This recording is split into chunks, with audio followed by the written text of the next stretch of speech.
Miles away, thrill seekers come from around the world to test their skill and luck against America's most twisted beast. Southeast US, deep in the Appalachian Mountains lurks a monster. An 11-mile stretch of blood-stained asphalt, snaking its way across the North Carolina-Tennessee border. Technically, it's part of US Highway 129. But around here, its jagged contours have earned it the nickname Tail of the Dragon. We've seen quite a few accidents up here, and I've seen several die here on the road. The Dragon has claimed 24 lives since the year 2000. Countless others have nearly met their maker here. This makeshift memorial is a testament to all the carnage.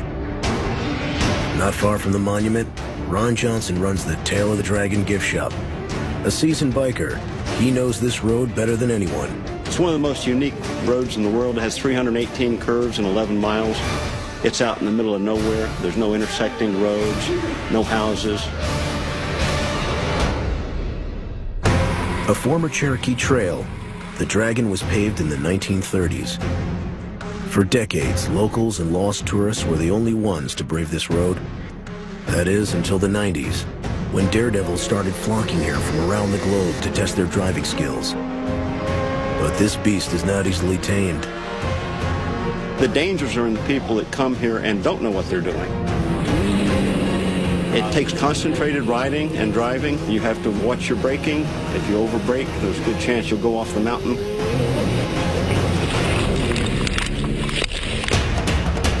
And even if you stick to the 30-mile-an-hour speed limit, the hazards come at you fast. Among the most perilous spots, Beginner's End, a devastating hard right that catches many riders by surprise. The Whip, a quick uphill hairpin. And the Hump, also known as Gravity Cavity. The curves just really never stop coming at you. There are very few straights. Daryl Killboy Cannon used to ride this trail on his bike. Now, he makes a living photographing other riders here. It's pretty non-stop, and it's almost like a dance. You kind of get into a rhythm with it. The turns are fairly short duration, but very rapid. There are very few clearings along the sides of this road, so if you go off with any kind of speed, you're going to end up in some trees, most likely. A lot of times people go off and they hit a tree the wrong way, and, you know, it does fatal damage. Every one of the road's 11 miles has claimed at least one life. But the deadliest spot is at mile marker 5. It was here in 2008 that Daryl's wife Lori felt the Dragon's wrath firsthand. It was a pretty day. I was on the bike and he was in the car. We're coming up on mile marker 5. Come around that blind right-hand turn.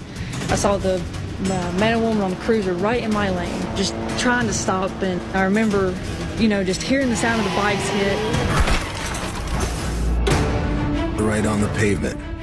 Others live to tell the tale. Whether asphalt, rubble, or rock, there are many hell roads, and each has its own pitfalls. Dangers you don't see coming that can turn a Sunday drive into a mangled nightmare. The Tail of the Dragon on the Tennessee-North Carolina border is 11 miles of death-defying twists, a destination for thrill seekers from around the world. Lori Cannon is just one of those bikers who clashed with the Dragon and lived to tell her tale. Around the turn at mile 5, a motorcycle coming in the other direction cut the corner short. The couple on board never saw Lori coming. I remember, you know, just hearing the sound of the bikes hit and then like blacking out. I come to, I'm cradling my left arm. I had just snapped both bones. Still have some numbness in some of the fingers, but I'm glad to still have my hand in the end. Lori and Daryl were so rattled by the crash, they will now only ride the Dragon by car. And mile marker 5 continues to haunt them. Not long after Lori's accident, in almost the same spot, a man named Ike Woodard crashed head-on into an 18-wheeler that was taking up 2 lanes. He ended up underneath the semi's trailer and died en route to the hospital. The rider really had no chance. I went up and looked at the accident scene after the fact. Just a split second that he had to react, and he laid the bike down and slid under the wheels.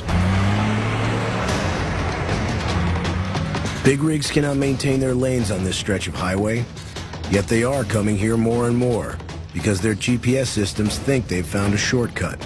And on the map, it just does not look like it's 318 curves and 11 miles. But once they get into it, there's no way to turn around.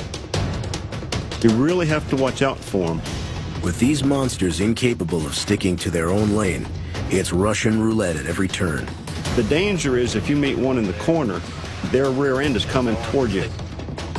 Twice I've been up in my car and had to actually put my right wheels in the ditch in order to avoid a truck coming at me, and they missed me by an inch.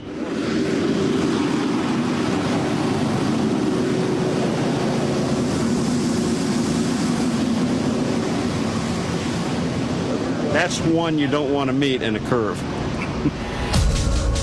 Anytime you roll down this road, you're taking your life in your hands. The bad part about having an accident here is you're an hour from the hospital.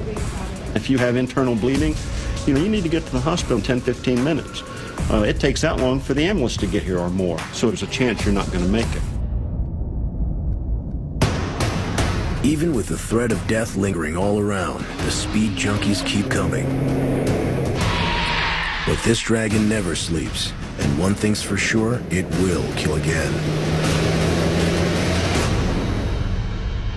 Most people who ride the road are hungry for adrenaline-pumping thrills.